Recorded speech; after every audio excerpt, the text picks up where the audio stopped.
second question with yourself, Nick. The second question says, how does, and I think it does come from an agent, just to confirm, how does one go about when a landlord gave permission to do repairs on a property and refuses to pay for it afterwards? The tenant or the tenant's vacated, and it could not be deducted from the rental income.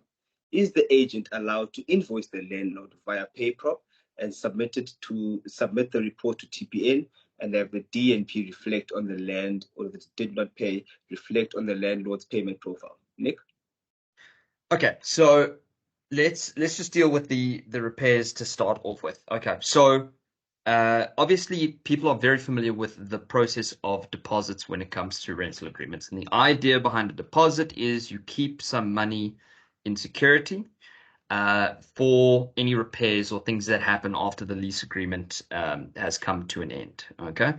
And that money, while it is being held, it's very important to understand it is not the landlord's money. It is the tenant's money that is being held in security, but it belongs to the tenant at all particular times. And the intention is to use it. Okay.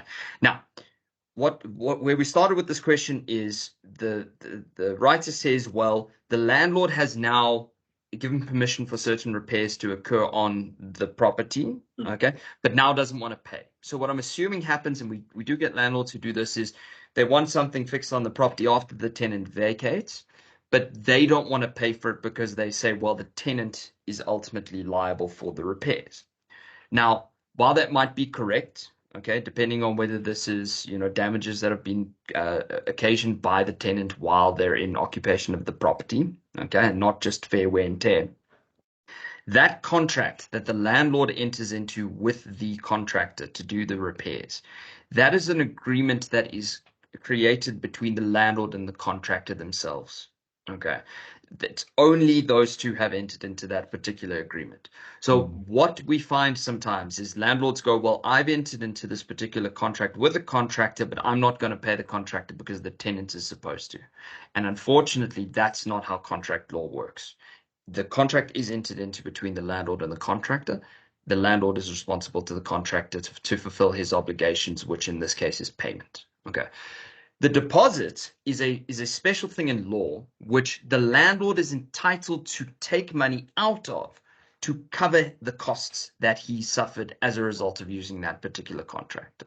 Okay, so it's a special allowance that the landlord can tap into to pay for these costs. Okay, again, it doesn't mean that money is his.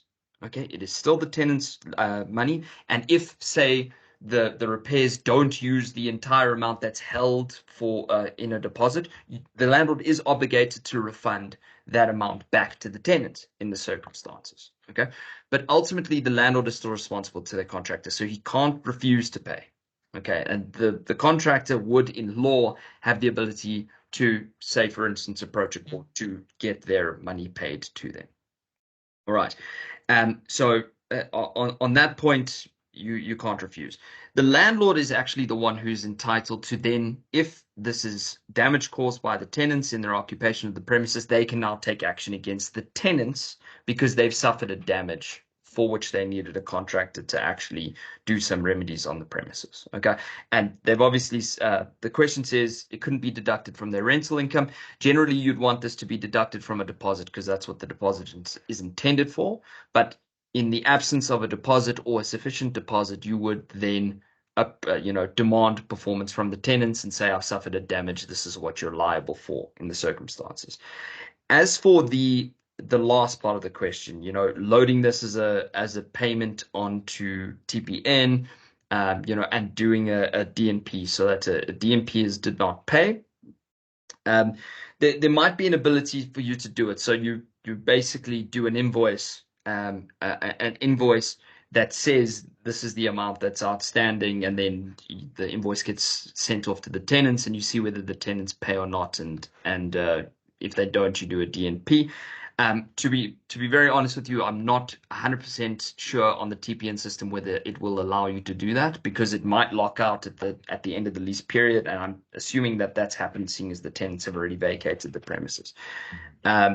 So I'm not 100% sure on that particular side, but as for the liability perspective, the landlord's not going to be able to escape liability from the contractor and decide not to pay the contractor because they believe that the tenant is liable for those particular damages. The tenant might well be liable, but the responsibility sits in the hands of the landlord to collect that from the tenants for not paying, either by approaching a court or whatever other method that they want to do. The contractor has to be paid by the landlord because the relationship that exists with the contractor is only with the landlord, not with the tenants.